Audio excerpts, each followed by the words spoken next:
Okay, Bates Motel review number 3. Now this one's just gonna be kind of a random compilation of thoughts that I jot down in my tablet while I was watching last night, and so they're not really in real order like last time where I kind of just reviewed the whole episode.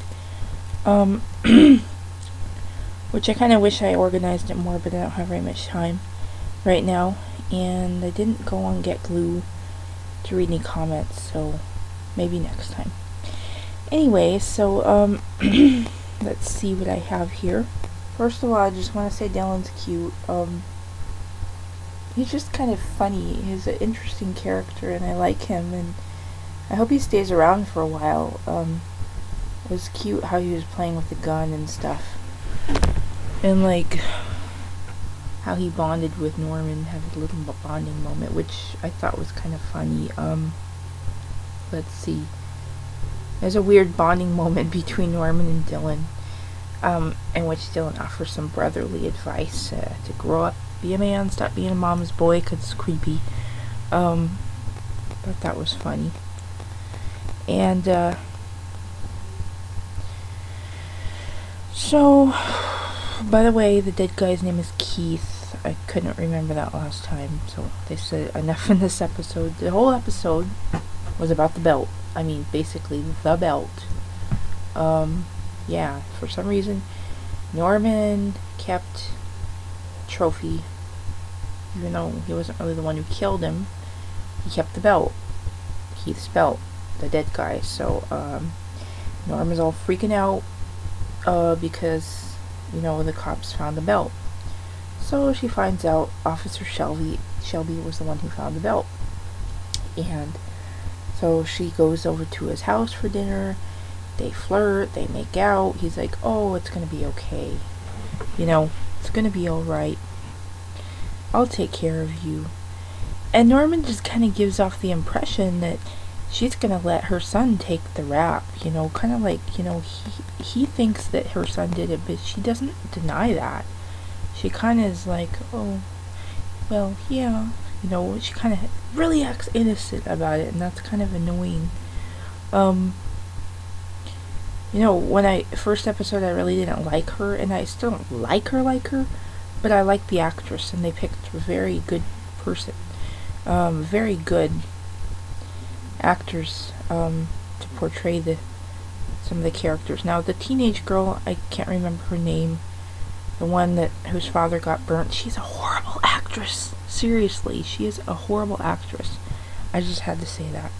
I don't like her. So yeah, my question is Norma seriously gonna let Norman take the rap for Keith's death? I hope not, but if she does, that's a good reason for Norman to knock her off later. So yeah, like I said, Norma and Shelby make out. It's cool that they found another clue. That Emma and Norman found another clue about the case of the Chinese girl. But in the beginning of the episode, I'm thinking, what still is the relevance of this to the storyline? But later in the story, we find that out, which I will talk about in a minute. And yes, the burning body. Yep, we find out that was the retribution. So that's good to know. I would like to say to you, Norman, that hiding the book and the belt under your bed where everyone can see it is a really stupid place to hide it. I hope you learned your lesson, Norman. And poor puberty-stricken psycho Norman passes out at school because he's thinking about all these weird things about his teacher and his mother being tied up. Yeah, enough said about that. The boy's got problems.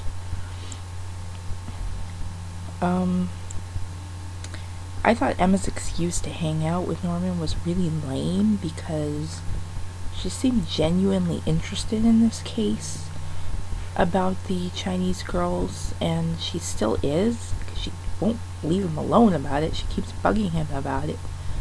And so she already kissed him before they even went and hung out in the woods. So it's like she knew that he liked that, and they've been hanging out. So I don't know, it just seemed like a really lame excuse to me. It just made her seem even weaker, or just kind of annoying. And I want to like the character, but she was just kind of annoying in this episode. What else do I have here? Oh yeah, again, back to the whole bonding moment between Dylan and Norman. It was funny that he, mentioned the whole thing about what, almost getting killed by the meat tenderizer, and Norman denies it, like he didn't know that he did that. And he's like, I'm sorry I tried to kill you, according to you. And Dylan's like, oh yeah, it's cool. So that was just funny to me. So Norman's freaking out still about the belt. He is in bed, sees his mom, she's talking to him and all this stuff, saying, you gotta get, what you need to do and get the belt. And we see that he's not really talking to her, and that he's just going cuckoo and sees his mom. So it began to make me wonder, how much of this is it really in Norman's head, and how much of it is real. And that's probably going to be revealed a whole lot later in the story. But let's just keep that in mind, that some of this may be Norman created, and some of it may not be. Some of it may be truth. So, don't trust everything that you see. So Norman goes over to Officer Shelby's house, and he acts like he knows the place, which is I find kind of weird. He snoops around looking for the belt, and before he gets in the house, he's like knocking things over and climbing up on a can to get in the window, and I'm the way to be inconspicuous, Norman. So, and also the fact that he's not thinking at all. His prints are going to be all over that house. I mean, I at least have to give credit to his mom that she's good at covering something up. But Norman's just like, oh, touchy-feely, I'm going to get my prints all over the house, and who cares? So, here at the house, Norman finds a set of keys, and spoiler alert, he discovers a door, and he grabs the door he grabs the keys, and goes to the door with all the locks, opens it, goes inside, finds some interesting stuff in there. Cameras, kind of disco lights, a bed. He goes into another room that's locked and finds a girl, handcuffed, a Chinese girl.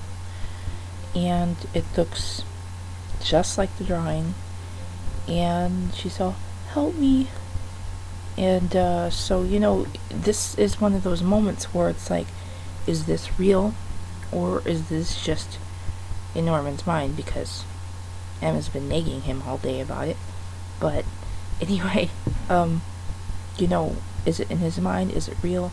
And if it is real, let's go on the assumption that it is real.